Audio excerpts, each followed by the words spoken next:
hallelujah hallelujah fún gbogbo àwọn tí ó bá gbàgbọ́ pé Ọlọ́run kan ṣoṣo ní ń bẹ. Àwa ò wá láti wá polongo ẹ̀sìn, ṣùgbọ́n àwa wá láti wá sọ nípa Ọlọ́run. A dúpẹ́ lọ́wọ́ ọba tó ní ọ̀run tó sì ní ayé, tó fún wa ní àǹfààní àti oore ọ̀fẹ́ rẹ̀ táwa sì ń ṣẹ̀mí, tí ìwọ tó ń wò mí náà tó sì ń ṣẹ̀mí, tèmi náà sì ń ṣẹ̀mí. Oore àkọ́kọ́ nìyẹn. Ẹnikẹ́ni tó bá wà alive, ó rí oore gbà, ó rí àánú gbà. Bíbélì sọ wípé nígbà tí ènìyàn bá wà láàyè, ó ní àwọn irú àwọn èèyàn bẹ́ẹ̀ ni ìrètí wà fún. So a dúpẹ́ fún Ọlọ́run tó ní ọ̀run àti ayé, tó fún èmi àti láǹfààní tá a ṣe ń ṣẹ̀mí títí dọjọ́ tòní. Ògo ọlá ìyìn fún orúkọ Ọlọ́run ní òkè ọ̀run. Bàbá, ìyá, bọ̀dá, àǹtí, ẹ̀gbọ́n àti àbúrò, èmi náà ni ọmọ yín tí gbogbo yín ti mọ̀, Prophet Ẹ̀dùn Ọkàn, tí gbogbo yín ti mọ̀ lórúkọ ńlá Jésù.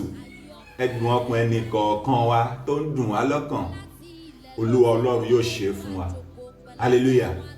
Gbọ́, mo fẹ́ kémi àti ẹ kájọ fomijomi toro ọ̀rọ̀, ká fi ọ̀rọ̀ wé ọ̀rọ̀, ká mú ọ̀rọ̀ jáde láti inú ọ̀rọ̀ mú. Bíbélì sọ fún mi wípé ẹnikẹ́ni tí ó bá wá ìdí òtítọ́ tó sì rí ìdí òtítọ́, irú àwọn èèyàn bẹ́ẹ̀ yẹn la ó máa pè ní ọmọ Ọlọ́run. Hallelujah. A wá sí ayé. Ǹjẹ́ wíwá sí ayé wa, ǹjẹ́ èmi àti rẹ̀ tẹ̀tí mọ ẹni tí ó dá wa wá sí ayé? Mò ń sọ nípa pé kí ni a lè pè, ojú wo, ta ni Ọlọ́run? Ta lọlọ́run? Ìwọ náà bí ara ẹ̀ ń bì tí ó wà. Ta lọlọ́run? Kí ni Ọlọ́run? Kí là ń pè ní Ọlọ́run? Ta lọlọ́run gangan? Hallelujah. So for example, gbà mí a lè pe èèyàn pé onílé. Ẹ jẹ́ àti ìbẹ̀wò onílé, yes. Èèyàn tó jìyà, tó ṣe wàhálà, tó kọ́ ilé ẹ̀, ẹni yẹn là ń pè ní onílé. Ṣùgbọ́n mo fẹ́ kó wá mọ̀ pé onílé nìkan kọ́ ló fẹ́ gbé inú ilé yẹn. Èèyàn míì wà tí ò tẹ̀ jìyà kankan, tí ò tẹ̀ mọ ìgbà tán ṣe foundation yẹn, tí ò tẹ̀ mọ ìgbà tán fi èyí tí ń ṣe símẹ́ǹtì kan sórí èkejì, tó dẹ̀ máa jàǹfààní nínú ilé yẹn. N tá ń pè ní Ọlọ́run nìyẹn o. Ọlọ́run, ojú wo ni wọ́n fi ń wo Ọlọ́run? Báwo ni wọ́n ṣe wo Ọlọ́run sí? Báwo ni wọ́n ṣe mú Ọlọ́run sí? Gbọ́, Ọlọ́run yìí náà ni ó ń ṣe dáadáa. Ọlọ́run kan náà yìí náà ni ó ń ṣe àìdá. Ṣùgbọ́n má gbàgbé pé Bíbélì sọ wípé gbogbo ohun tí Ọlọ́run dá dáradára ni. Ṣùgbọ́n ṣé ìwọ kan náà ṣó o gbàgbé pé àwọn àìdá kan máa ń ṣẹlẹ̀ tó máa ń jẹ́ nǹkan tó di àánú, tó máa ń jẹ́ nǹkan tó máa ń káyàn lára, bí ó máa ń dàbí nǹkan tí kò bá ara mu. Reason tí ó fi bá ara mu ni pé bọ́dì tí èmi àti ẹ gbé wá yìí, gbogbo nǹkan kọ́ ló bá mu. Ìyẹn ni Yorùbá ti sọ wípé ojú egbò kò kì í dàbí ojú ara. N tá ń pè ní ẹ̀mí, òun lọ́lọ́run. Tó bá ti wà alive, mo fẹ́ kó mọ̀ wípé Ọlọ́run wà nú ẹni tó bá ti kú nìkan lọ́lọ́run fi sílẹ̀. Ẹni tó bá ti kú, ìyẹn ni Yorùbá ṣe ń pe ẹni tó bá ti kú ní olóògbé, nǹkan tí ò wúlò mọ́. So gbọ́ dáadáa, Ọlọ́run yìí kan náà ló ń ṣe dáadáa, òun kan náà ló ń ṣe tí ò dáa o. Ọlọ́run là ń sọ nípa ẹ̀. Tá bá wá ń sọ nípa Ọlọ́run, ìdí Ọlọ́run ò ṣe rí, a ò lè rí i. Dọ̀la ọ̀túnla mẹ́ta wọ́n ṣe wá ìdí Ọlọ́run ò ṣe rí. Ṣùgbọ́n mo fẹ́ kémi àti ẹ kákan wòye wò pé wíwá tí a wá sáyé, a ní Ọlọ́run ló dá wa wá sáyé. A wá sí ayé fún purpose. A dẹ̀ ní expire date. Expire date yẹn, bí ó ṣe ń wá bẹ́ẹ̀ là ń gbó, bí ó ṣe ń wá bẹ́ẹ̀ là ń gbó, bí ó ṣe ń wá bẹ́ẹ̀ là ń gbó. Tó bá wá kọ̀ pé ò ní gbó, á wá di ọjọ́ kan ìwọ fún ara rẹ̀ wá bá ara ẹ ní ibi ogbó. Ohun tí mò ń gbìyànjú láti jẹ́ ká mọ̀ nínú ìfọ̀rọ̀jomitoro ọ̀rọ̀ mi ní àkókò yìí ni pé má rí Ọlọ́run bíi pé Ọlọ́run wà fún ìwọ nìkan. Àwọn kan ti gbádùn Ọlọ́run lánàá. Nígbà tí expire date wọn dé, àdélé tí wọ́n di wasted product. Bẹ́ẹ̀ gẹ́lẹ́ ni èmi náà. Èmi nísìnyí à ń sọ pé à ń fi àwọn kan tí a ti fi ṣe àríkọ́gbọ́n lánàá tọ́lọ́run tí wọ́n ti gbádùn Ọlọ́run, tọ́lọ́run ti lò wọ́n. Ọlọ́run ò ní lò ẹ́ kó má pa ẹ́ tì. Wàá débi kan, wàá ní kan tí ò tẹ́ ẹ lọ́rùn. That is life. So just from go continue. Tó bá débì kan tó ṣubú, ọmọ tẹ́rí tó dìde tó ń rìn lẹ́ni tó mú eré sá, ó ti dìde tó ṣubú rí, ó ti dìde rí tó forí ó fìdí jọlẹ̀, ó ti dìde rí tó forí gbálẹ̀, oríṣiríṣi ìgbà lẹ́ni nísìnyí kan ó dúró dáadáa, ó ń sá eré lórúkọ Jésù. Ọba tó ṣàánú ibi díẹ̀ dòmù lánàá yóò ṣàánú ẹ. Ó ní èmi yóò ṣàánú fún ẹni tí èmi yóò ṣàánú fún. Book of Exodus òun ló sọ bẹ́ẹ̀. Ó ní èmi yóò ṣàánú fún ẹni tí èmi yóò ṣàánú fún. Ọwọ́ Ọlọ́run làánú wà. Àdúrà gbígbà kan ló máa ń fàánú. Ọlọ́run fúnra ẹ̀ ló ń ṣàánú bí ó ti wù ú. Ẹ wo obìnrin tó ń lọ mú nínú àgbèrè. Bíbélì sọ pé wọ́n mú níbi tó ti ń ṣe panṣágà gbogbo, wọ́n mú wá sọ́dọ̀ Jésù.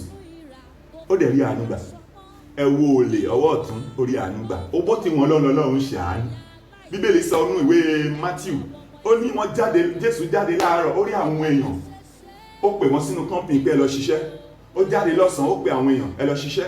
Ó ní ó dìrọ̀ ló tó ń pè àwọn èèyàn, ó jáde ó lọ ṣiṣẹ́. Ó ní ó promise wọn, promise yàtọ̀ sí àánú. Kí ni mo mean by promise? Májẹ̀mú. Ó yàtọ̀ sí àánú. O lè rẹ́ni tó kàwé kó máa rá àánú tí ìwé yàn ní wúlò fún. Ó dẹ̀ rí padà wá rẹ́ni tí ò kàwé rárá tó máa rí àánú gbà, tó máa control ẹni tó kàwé. Àánú là ń sọ nípa ẹ̀. So à ń sọ nípa Ọlọ́run, bó ti wọn Ọlọ́run ṣe nǹkan. Ìdí nìyẹn ẹ máa fojú àìdá wo àwọn kan, Ọlọ́run á máa fojú rẹ̀ wò wọ́n. Bíbélì ló sọ fún mi pé a rí mi lọ́dọ̀ àwọn èèyàn tí kò wá mi. Can you imagine? Àwọn tó wá ń wá wọ́n ní wọn ò rí mi lọ́dọ̀ wọn. So gbìyànjú, just try your best. Òyìnbó kan ti máa sábà lò nìyẹn. Máa sọ fún gbogbo àwọn èèyàn mi àtàwọn ọmọ ìjọ mi pé try your best and leave the rest. O ò lè tẹ́ èèyàn lọ́rùn, o ò dẹ̀ lè tẹ́ Ọlọ́run lọ́rùn. Níwọ̀n ìgbà tí Ọlọ́run fún ara ẹ̀ ò tẹ́ wa lọ́rùn. Òjò àárọ̀ we still complain, òrùn àràn we still complain, balówó á complain, tàbá bímọ mi tí rí tọ́lọ́run á ṣe fún wa tá à ní complain. This life is a life of complaining. Everybody will end a life. Ọlọ́run aláàánú ni, olóore ọ̀fẹ́ ni, Ọlọ́run tó dá, Ọlọ́run tí ò sì dá ni. Ṣùgbọ́n lórúkọ Jésù dáadáa Ọlọ́run làwa yóò rí. A ò ní rí aburú Ọlọ́run. Kò sẹ́nikẹ́ni tó máa gba iwájú Ọlọ́run kọjá tí ò ní tàbí ṣùgbọ́n, tí ò ní ìdojúkọ kan tó máa fẹ́ dàbí pé àbí there is no God. Ọmọ kan kọrin, ìránṣẹ́ gẹ́gẹ́ kan kọrin, orin yẹn máa ní mo ní interest orin yẹn gan. Ó ní nítorí ògo ni ọmọ Ọlọ́run fi máa ń rí ìdojúkọ. Nítorí ògo lọmọ Ọlọ́run ṣe máa ń rí ìdààmú. Nítorí ògo ò lè rógo lo kó má dojúkọ nǹkan. Àwọn kan ní àtẹ̀ máa ṣẹlẹ̀ ńgbà mi, wọ́n á máa create bíi pé àfọwọ́fà ẹ̀. It's not like that. Bíbélì tó sọ wípé àwọn bàbá wa ti jèso, èyí wá ń kan àwọn ọmọ. Lè ní nísìnyí kò rí bẹ́ẹ̀ mọ́ o. Kò rí bẹ́ẹ̀ mọ́. Ṣùgbọ́n àwọn míì á máa ṣẹlẹ̀. Á wá máa jọ lójú ẹ wípé àbò ṣẹ ni, kì í ṣe nítorí òṣẹ. Ayé tó wá lórí bẹ́ẹ̀. Téèyàn bá ti wá sáyé, once tó ti wá sáyé, ó wá sáyé fún dáadáa àti aburú. Yorùbá ń pè kinní kan ní ibi. Olóyìnbó ń pè ní placenta. Tòun tọmọ ló ń wáyé. Ibi àti ire jọ wáyé ni. Tíbi ti ire la wálé ayé. Tí rere bá dé, a ò tún rí ibi. Ṣùgbọ́n ìwé kan sọ ìfínà book of Psalm 90 verse 14. Ó ní kí Olúwa kó mú inú wa dùn bí ọjọ́ tó pọ́n wa lójú. Lórúkọ Jésù, mo gbàdúrà fún yín. Ẹ ó rí ìdùnnú lọ́jọ́ ayé yín. Ẹ ó rí ìdùnnú, gbogbo tó ń dùn ẹ́ lọ́kàn, gbogbo tó jẹ́ ẹkún fún ẹ, ibi tó sún ẹkún yẹn délé ní ibẹ̀ ló máa dúró sí. Ibi tó dààmú dé ibẹ̀ ló máa dúró sí. Ibi tó ti rí ìnira dé ibẹ̀ ló máa dúró sí. Tọ́lọ́run bá jẹ́ Ọlọ́run olóore àti aláàánú tó ní òun yóò ṣàánú, bó ti wò wọn gbàdúrà àánú fún yín àti fí èmi náà àti gbogbo àwọn èèyàn tó ń wò mí lọ́wọ́lọ́wọ́. Àánú tó ń jẹ́ kí èèyàn dunnú, àánú tó ń jẹ́ kára yá láti máa sìn. Lórúkọ Jésù ọ̀run yóò yọ̀ǹda fún wa. Ìyanu yóò ṣẹlẹ̀, ojú òní ti wá. Ìrìn àjò wa tó kù nínú ayé tá ó fi wọ ìjọba Kristi. Lórúkọ Jésù àwọn oníkọsẹ̀ èso òní kọ wá lẹ́sẹ̀. Kí ni mò ń sọ nípa ẹni pé ta ni Ọlọ́run? Ojú wo ni wọ́n fi ń wo Ọlọ́run? It shall be well with you. In Jesus' name, amen.